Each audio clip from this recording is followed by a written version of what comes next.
تمام کلاسز کی ترجمۃ القرآن اور اسلامیات بکس کی ریڈنگ اور مشقی سوالات کے لیے ہمارے چینل کو سبسکرائب کریں۔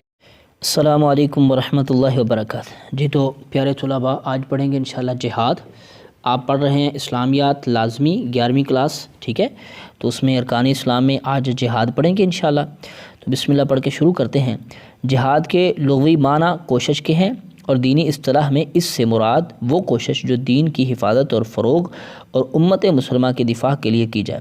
اللہ تعالیٰ کو اس دنیا کا حاکم مان لینے کا تقاضا یہ ہے کہ ہر مسلمان اپنی زندگی کے جملہ معاملات میں اس کے احکام کی پیروی کرے، ٹھیک ہے؟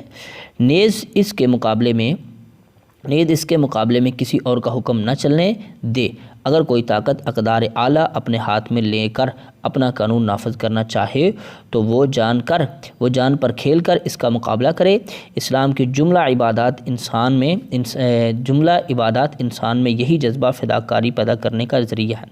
اس جذبے کے بغیر نہ اسلام کی بقا ممکن ہے نہ فروغ۔ جہاد کی چند اہم اقسام ذیل ہیں، ٹھیک ہے جی؟ سب سے پہلے آ جاتی ہے خواہش نفس کے خلاف جہاد، ٹھیک ہے؟ یہ سب سے پہلی بات۔ اطاعت الہی سے روکنے والی پہلی قوت انسان کی اپنی خواہشات ہیں، جو ہر وقت اس کے دل میں موجزن رہتی ہے، اور اسے ان کی سرکوبی کے لیے ہر وقت چوکنا رہنا پڑتا ہے، ٹھیک ہے جی؟ لہذا خواہشات نفس کے خلاف جہاد کو نبی اکرم صلی اللہ علیہ وسلم نے جہاد اکبر کا نام دیا ہے، اور یہ جہاد کا وہ مرحلہ ہے جسے سر کیے بغیر انسان جہاد کے کسی اور میدان میں کامیابی حاصل نہیں کر سکتا، ٹھیک ہے جی؟ آگے چلتے ہیں۔ دوسرا، شیطان کے خلاف جہاد۔ اپنے نفس پر قابو پانے کے بعد ان شیطانوں سے نمٹنا ضروری ہوتا ہے جو اللہ کے بندوں کو اپنی طاقت اور بندگی پر مجبور کر رہے ہوں۔ قرآن مجید میں اس قسم کے ہر قوت کو طاغوت کا نام دیا گیا ہے۔ ارشاد باری تعالی ہے، الذین آمنوا یقاتلون فی سبیل اللہ۔ وہ لوگ جو ایمان لائے ہیں وہ لڑتے ہیں اللہ کے راستے میں، قتال کرتے ہیں اللہ کے راستے میں۔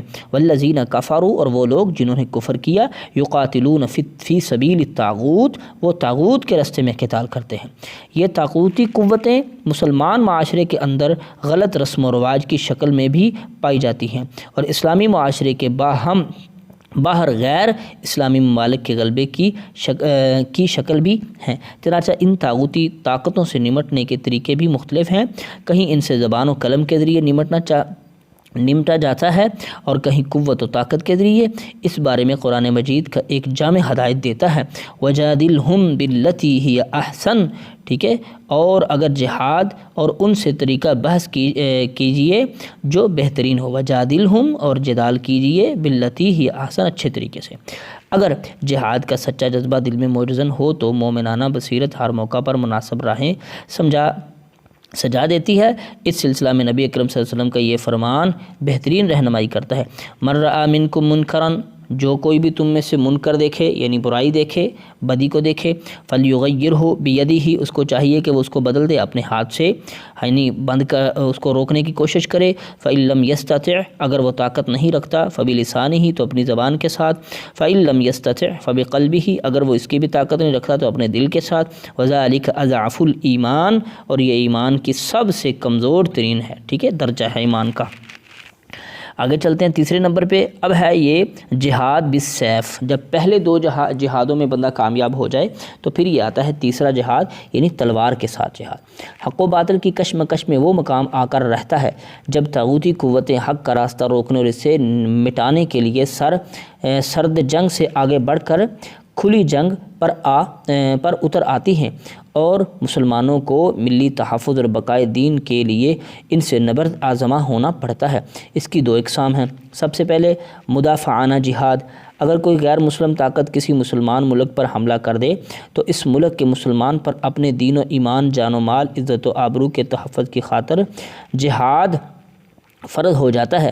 مسلمان ممالک اور اسلامی معاشرے کو غیر مسلموں کے تسلط سے محفوظ رکھنے کے لیے کے سلسلے میں جو بھی کوشش کی جائے وہ جہاد شمار ہوتی ہے۔ مدافعانہ جہاد کی ایک قسم یہ بھی ہے کہ اگر کسی غیر مسلم ریاست کی مسلمان رعایا پر محض اس کے مسلمان ہونے کی وجہ سے ظلم و ستم ڈھایا جا رہا ہو تو عالم اسلام اسے ظلم و ستم سے نجات دلانے کی ہر ممکن کوشش کرے، ٹھیک ہے جی۔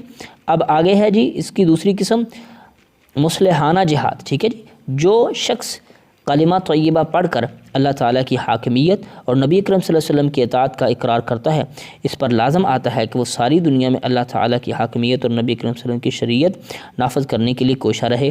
اللہ تعالیٰ نے رسول اللہ صلی اللہ علیہ وسلم کی بعثت کا ایک اہم مقصد دین حق کا قیام فرمایا ہے۔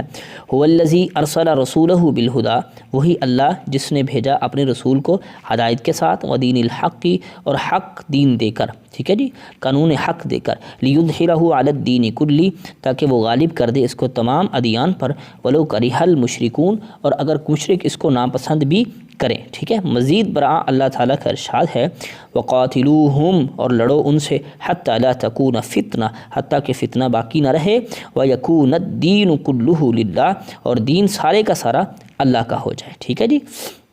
آگے چلتے ہیں جنگ اور جہاد، ٹھیک ہے جی۔ یہ اگلا جو ہے کیا پڑھنے جا رہے ہیں ہم، جنگ اور جہاد۔ مخالفین اسلام ہمارے دین کے خلاف پروپیگنڈا کرتے ہیں، یہ دین تلوار کے زور سے پھیلا ہے، لیکن حقیقت میں ایسا نہیں ہے۔ مسلمان کی تلوار اور کافر کی شمشیر دونوں میں زمین و آسمان کا فرق ہے۔ کافر کی جنگ کا مقصد کسی محض فرد، کسی مخصوص فرد، گروہ یا قوم کی حفظ ملک گیری، ٹھیک ہے جی، جذبہ برتری یا معاشی غلبے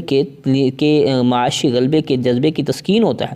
اس مقصد کے حصول کے لیے وہ ہر ممکن ظلم، دہشت گردی، صفاقی سے یعنی خون بہا سے کام لیتا ہے، اور کامیاب ہونے کی صورت میں مفتوحین کی جان و مال و عزت و آبرو ہر چیز کو غارت کر دیتا ہے۔ اس کے برعکس مسلمان کے جہاد کا مقصد انسانوں کو طاغوتی قوتوں کے غلبے سے نجات دلانا اور ان کے شرف اور ان کی آزادی کو بحال کرنا۔ اس مقصد کے لیے وہ خود کو اللہ تعالیٰ کے عطا کردہ ضابطہ جنگ کا پابند رکھتا ہے، ٹھیک ہے جی، جس میں اس کی ذات منفعت کا شائبہ تک شامل نہیں ہوتا۔ اس کی تلوار ضد محض، ٹھیک ہے، ضد محض برسر جنگ افراد تک محدود رہتی ہے، ٹھیک ہے، یعنی وہ ایسے بے گناہوں کو یا عام عوام پر اپنی تلوار نہیں چلاتا، بلکہ جو اس کی تلوار کے زد میں آتے ہیں صرف اسی پر چلاتا ہے۔